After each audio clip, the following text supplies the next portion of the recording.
Praktikum uji ketidakjenuhan dan kandungan lemak pada bahan makanan. Dosen pengampu Ibu Hajah Siti Suryaningsih, MSI. Produktif di masa pandemi bisa kita lakukan dengan berbagai banyak hal. Bisa dengan belajar dan bisa juga dengan melakukan sesuatu yang bermanfaat. Salah satunya melakukan praktikum uji ketidakjenuhan dan kandungan lemak pada bahan makanan. Bagaimana caranya? Kita simak video berikut ini. Assalamualaikum warahmatullahi wabarakatuh. Kembali lagi bersama saya Aldi, mahasiswa pendidikan kimia 5A UIN Syarif Hidayatullah Jakarta. Di sini saya akan menyajikan video mengenai praktikum kimia yang pertama, yakni uji coba ketidakjenuhan kandungan lemak dalam makanan. Yang kedua, yakni uji kandungan lemak pada bahan makanan. Masuk pada praktikum yang pertama, yakni uji coba ketidakjenuhan lemak pada bahan makanan. Tujuannya adalah untuk mengidentifikasi ketidakjenuhan lemak pada bahan makanan. Menyiapkan alat dan bahan. Bahan yang pertama yakni margarin. Bahan yang kedua yakni susu. Bahan yang ketiga yakni nasi. Bahan yang keempat yakni minyak. Bahan yang kelima yakni kuning telur. Bahan yang keenam, betadin. Bahan yang terakhir yakni air. Alat yang pertama yakni gelas. Alat yang kedua yakni sendok.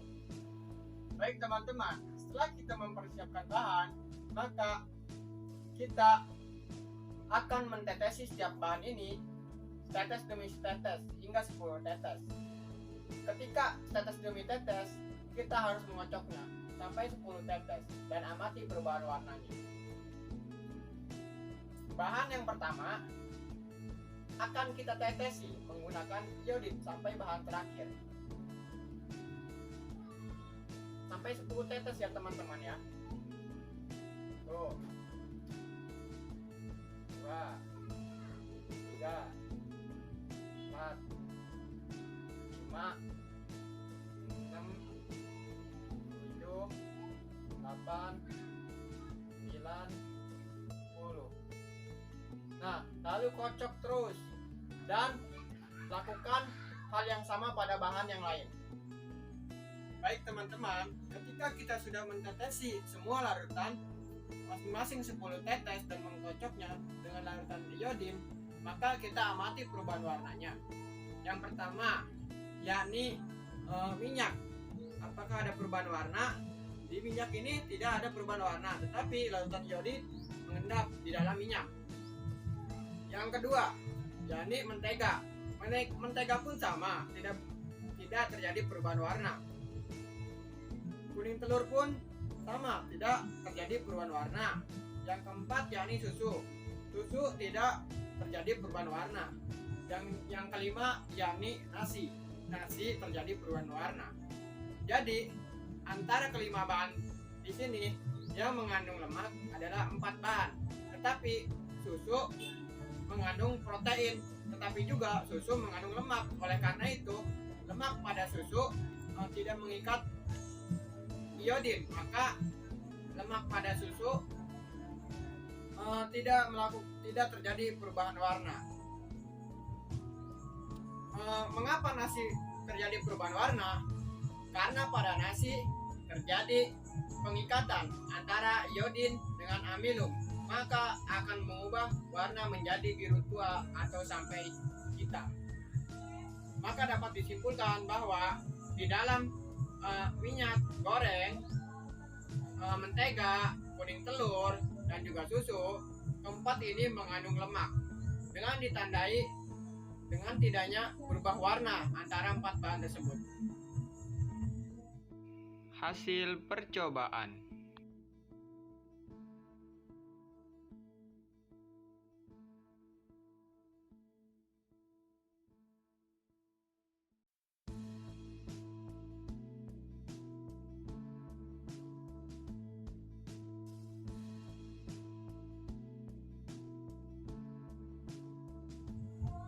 Oke teman-teman,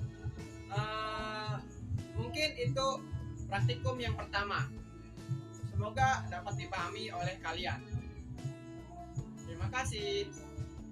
Oke teman-teman, kita kembali lagi dan kita akan masuk kepada praktikum yang kedua, yakni uji kandungan lemak pada bahan makanan yang bertujuan mengidentifikasi kandungan lemak pada bahan makanan menggunakan kertas HPS.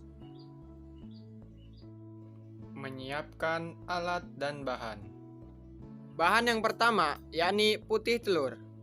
Bahan yang kedua yakni kentang. Bahan yang ketiga yakni susu. Bahan yang keempat yakni mentega. Bahan yang kelima yakni kemiri. Bahan yang keenam yakni minyak goreng. Alat yang digunakan yakni kertas HPS. Alat yang kedua yakni senter. Baik teman-teman, ketika kita sudah menyiapkan alat dan bahan, langsung kita kepada langkah kerjanya, yakni kita oleskan masing-masing bahan ke kertas HPS yang telah disiapkan. Nah, caranya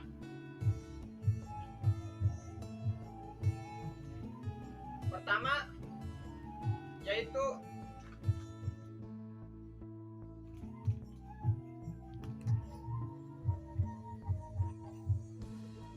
mengoleskan satu bahan, yaitu di sini kemiri. Nah, kemiri dioleskan ke sini.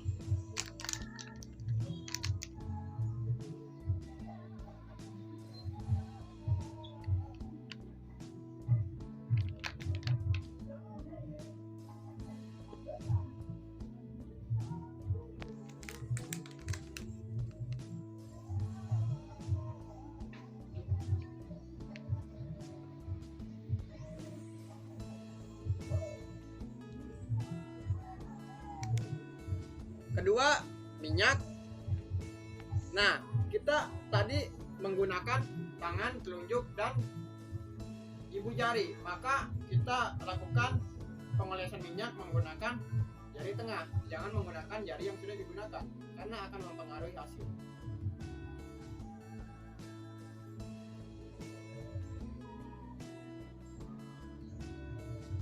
Nah, lakukan semua bahan dengan perlakuan yang sama seperti bahan sebelumnya. Oke teman-teman, ketika kita sudah melakukan pengolesan setiap bahan ke dalam kertas HPS ini, kita akan mengujinya dengan menggunakan senter. Nah, lihat, kita senteri semua bahan yang telah diolesi tadi. Nah, terlihat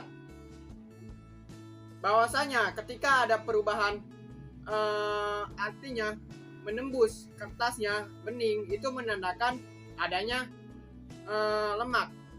Di sini terdapat kandungan lemak di tiap-tiap bahan, tetapi ada juga yang tidak mengandung lemak.